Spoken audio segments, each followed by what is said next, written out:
Ailə, Qadın və Uşaq Problemləri üzrə Dövlət Komitəsinin təşkilatçılığı ilə 8 mart Beynəlxalq Qadınlar Gününə həsr olunmuş gecədə hər birinizi salamlamaqdan ziyadə məmnunuq. Xoş gəlmişsiniz. Çox sağ olun ki, bugün bizimləsiniz.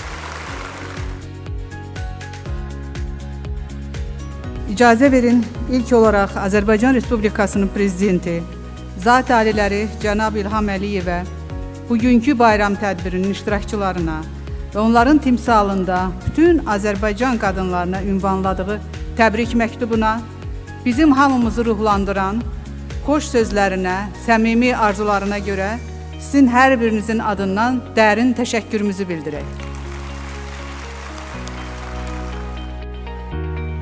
Sizin hamınızı bir daha öz adımdan salamlayır.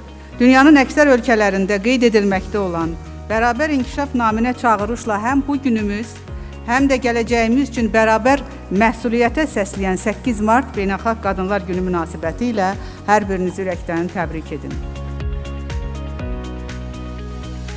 Bugün Azərbaycan qadınları idarə etmənin parlament, hökumət və məhkəmə hakimiyyəti ölçüsündə daha parlaq və daha geniş spektrdə iştirak imkanlarını genişləndirməkdədir.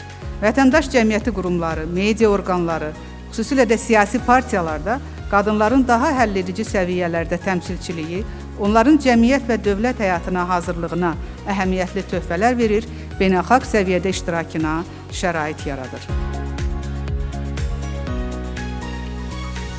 İnanıram ki, son 30 ildən artıq bir dövr ərzində Azərbaycan qadınları hər mərhələdə qarşımızda dayanan həlli vacib məsələlər ətrafında səfərbər olduqları kimi, bugün ölkəmizin siyasi, iqtisadi, ekoloji, yeri gələndə hərbi gündəliyindəki vəzifələrin yerinə yetirilməsinə daha fəal qoşulacaq, hüquqlarına və öhdəliklərinə əsl vətəndaş məsuliyyəti ilə yanaşacaqlar.